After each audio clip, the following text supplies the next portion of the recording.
what are three things they don't tell you about being a criminal defense lawyer when you're in law school or before you decide to do the job?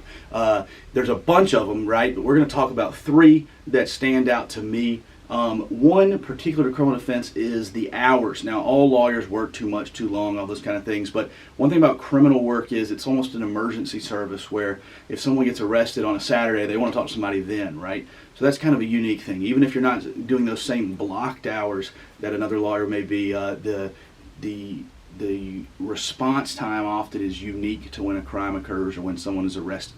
The second, I would say, is kind of just the emotional toll of dealing with folks who are oftentimes having their worst days, right? So it's not personal injury work where someone's been severely injured and that's traumatic, but that at the end of the case you're getting to make someone whole perhaps and giving them a check, or a divorce where when someone signs that final paperwork, maybe they're really happy about getting that closed out, or estate planning where they're taking care of their kids.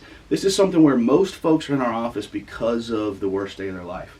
And then we don't win them all, right? We can't. No one wins all of the cases. And when that happens, that's really traumatic for both the client, their families, their friends, and us too, because we develop such good relationships with our clients that we really get to know them really well.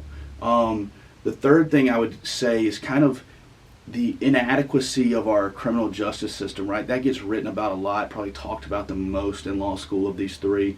But oftentimes at the end of the case or during a case, you're going to feel like that there's not an adequate method or avenue to achieve what you're trying to do. You know someone's getting screwed, you know someone's rights were violated perhaps, and maybe you've litigated the issue and it didn't turn out how you wanted, and you feel like there is no remedy for what you're feeling or what's happened. And that's very legitimate, and that happens a lot, and that is a extremely frustrating thing.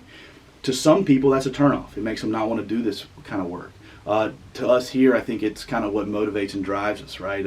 Hunter Rogers, the other lawyer here, is great at litigating those constitutional issues in criminal cases. I'm conscious of those, and it pains me to feel that, and it gives us the desire to try to make the justice system better. But that is certainly something, three things that I don't think get talked about enough, but that are all real considerations if you're thinking about going into this practice area.